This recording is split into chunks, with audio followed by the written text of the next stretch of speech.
Let me explain to you. What's an offering? The word offering is from the word oblation. Oblation. Offering is oblation.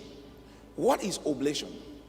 Your forefathers, most of us are Africans, they understood what an oblation is. There was something that the woman with the alabaster box did. When she got her box, she broke it. Then she offered it up as an oblation.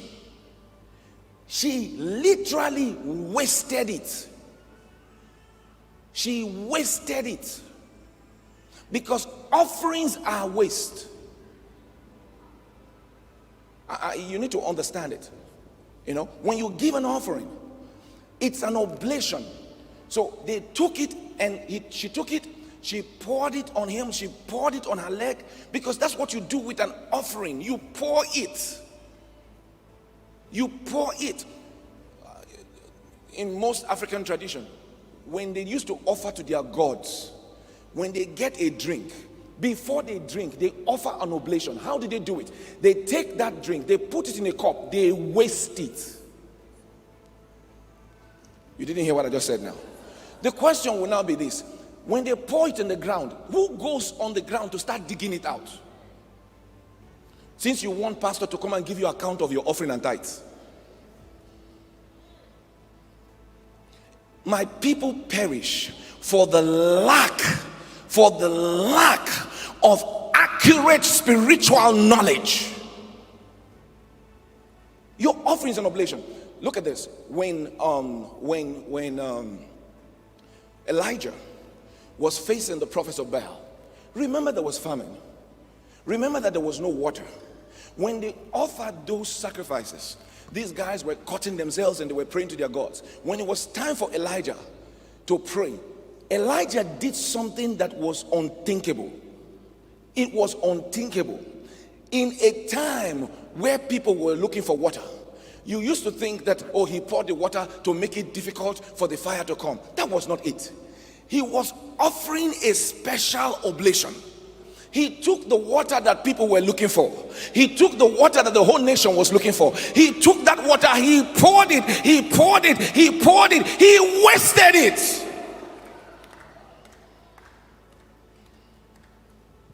Listen to me.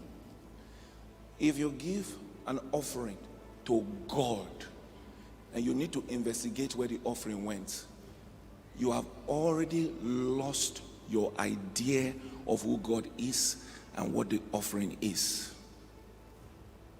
If we are doing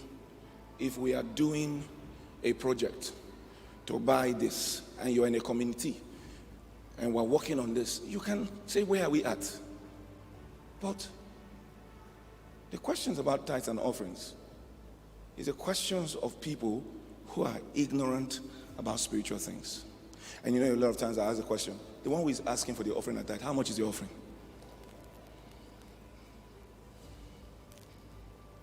How much is the offering? How much is the tithe you gave? You know? How much is it? Never, never, never put yourself in a place where you think that the church was designed to get something from you, that there was a way that maybe all this money you are giving, somebody is somewhere doing what? You don't understand what we are doing here. You know? You don't know what we're doing here. And when people come and start talking to you that way, don't listen to them, because true givers never talk like that. You know, true givers never talk like that. Let me give you an example. Say you were given. Let me give you an example. I mean, this can happen in any church. You were given for land to buy the church, and you've given. You have to always remember, because maybe you give 1 million, but what the land is required for, how much is required for, is 100 million. You've given that 1 million. Then all of a sudden, pastor makes a call. 200 people come out with envelope. I'm a pastor, I can tell you. Envelope hides plenty things. You didn't hear what I just said there to you. You know, some people carry the envelope. The money inside the envelope is less than the cost of the envelope. So don't be carnal to be counting. I gave my 1 million. If 200 people came out of that 200, at least 50 of them would have given 1 million also. So we have 50 million. You may be surprised. At the end of all that, the total that came in was 3 million. Your 1 million inclusive. So after 2 months, don't say, why have we not bought the church? If you are so zealous, take 100 million, drop it, then ask, when is the church coming? Because for sure you know as one man you have done it. Who understands what I'm saying? Listen to me, listen to me, listen to me. I mean, I'm talking to all of you in the zone. I'm your father, so I can speak to you. I can talk to you like this. You know, I can talk to you like this. And hear me. If you say you want to leave Christ Embassy, or you want to leave this zone, and you want to go to another church where there is no demand for you to give, and you just want to just go and just Jones, let me give you an example. I was in the campus ministry in Uniport. You know, one time I was having a meeting, and some of our leaders came and they told me, oh, Pastor, we went out to invite people. Then they said, this other church, they bring a bus to the campus. Another church, they bring a bus to the campus. Then this bus is air conditioned, nice, lovely. Then they tell these young people, just enter the bus. So they enter the bus, they drive them to town where they have the service. Then when they get there, they serve them refreshment. They are amazing. And I'm like, oh, great. I said, that's wonderful. I don't know what God told the pastor, and there's nothing wrong with that. But I said to the people, I said, that pastor will wish he has members like me. Because my members, because at the time when we started building the church, everybody around there kept saying, Pastor Chris has given them money. Pastor Chris has given them money. In fact, someone met me one time and said, Pastor Chris sent you money. I said, yes. He said, hey, I said it. I said, hold on, let me tell you how he sends me money. I said, we have these meetings every month, communion service. As pastor says, you are blessed, that's money, I receive it.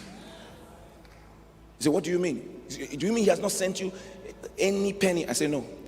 I said, his word is enough. His word is enough. I said to the leaders, I said to them, that pastor will wish he had people like you. I say, because you are not the one trying to enter a condition bus. You are the one who buy a condition bus. I say, you're not the one hoping to go to church and someone give you refreshment. You are the one that prepared the refreshment. Don't despise the glory of God upon your life. The training you have in Christ Embassy is the glory of God in your life. Say, the pressure is too much, the pressure is too much, the pressure is too much. What is this pressure you have? 1,000 copies of Rhapsody. No. My yoke is easy. My burden is light. My yoke is easy. It's your, some people, have you ever seen you're doing something?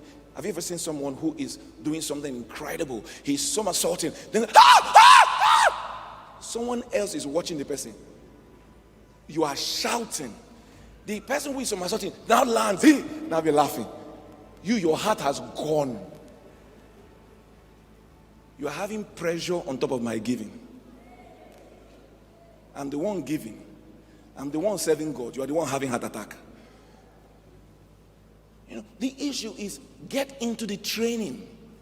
Put yourself into the training. One day you start somersaulting too.